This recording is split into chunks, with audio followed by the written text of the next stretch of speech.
మన జీవితాలను పరిశీలించుకుంటే కొన్నిసార్లు మనం శారీరక రోగాలతో బాధపడుతూ ఉంటాం. ఇలాంటి సమయాల్లో మనం తరచుగా దేవుని సహాయం కోసం చూస్తాం. మనమందరం స్వస్థత కోసం ప్రార్థిస్తాం. బైబిల్లోని యాకోబు పత్రికలో ఒక అద్భుతమైన వాక్యముంది. విశ్వాససహితమైన ప్రార్థన ఆ రోగిని స్వస్థపరచును, ప్రభువు అతని లేపును. అతడు పాపము చేసినవాడైతే పాపక్షమాపణ నొందును. ఈ వాక్యం మనకు ఏమి చెబుతుంది? కేవలం స్వస్థత మాత్రమే కాదు, దాని వెనుక ఉన్న లోతైన సత్యాన్ని కూడా ఇది చూపిస్తుంది. స్వస్థత అనేది పాపక్షమాపణతో ముడిపడి ఉంది. దేవుని నుండి స్వస్థత పొందడానికి మనకున్న మార్గాలను ఒకసారి చూద్దాం. మొదట మనం పశ్చాత్తాపపడాలి. మన పాపాలను ఒప్పుకున్నప్పుడు మాత్రమే దేవుడు మనల్ని క్షమిస్తాడు. పశ్చాత్తాపమనేది కేవలం మనం చేసిన తప్పులను గుర్తించడం మాత్రమే కాదు, ఆ తప్పుల నుండి పూర్తిగా వెనుతిరిగి దేవుని మార్గంలో నడవడానికి చేసే ఒక నిర్ణయం.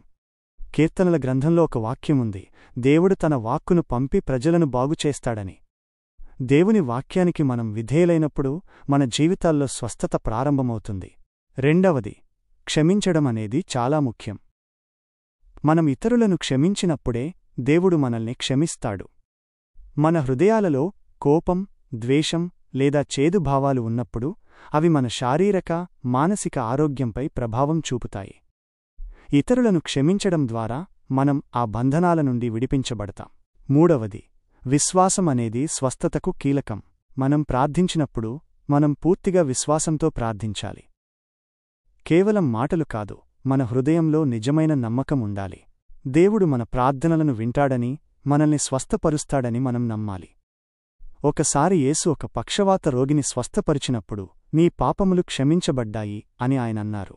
ఇది స్వస్థత పాపక్షమాపణతో ఎలా ముడిపడి ఉందో స్పష్టంగా చూపిస్తుంది.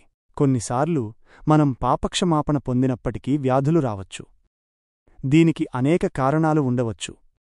ఈ ప్రపంచంలో మనం జీవిస్తున్నంతకాలం శారీరక బాధలు ఉంటాయి. కాని మనం ఏ స్థితిలో ఉన్నా మన ప్రతి పరిస్థితిని దేవుని వాక్యం మరియు ప్రార్థన ద్వారా పరిశీలించుకోవాలి.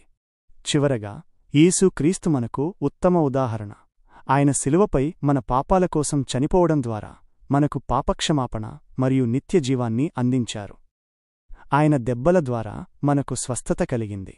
మనం ఆయనను విశ్వసించినప్పుడు మనం ఆధ్యాత్మికంగా, శారీరకంగా స్వస్థత పొందే మార్గంలో ఉంటాం. మన సమస్యలకు దేవుని వాక్యంలో జవాబు ఉంది. కాబట్టి మనం రోజూ దేవుని వాక్యాన్ని ధ్యానించి ప్రార్థిస్తూ ముందుకు సాగాలి. దేవుడు తన వాక్కును పంపి మనల్ని బాగుచేయడానికి ఎల్లప్పుడూ సిద్ధంగా ఉన్నాడు. అందరికీ ధన్యవాదాలు. దేవుడు మిమ్మల్ని ఆశీర్వదించునుగాక.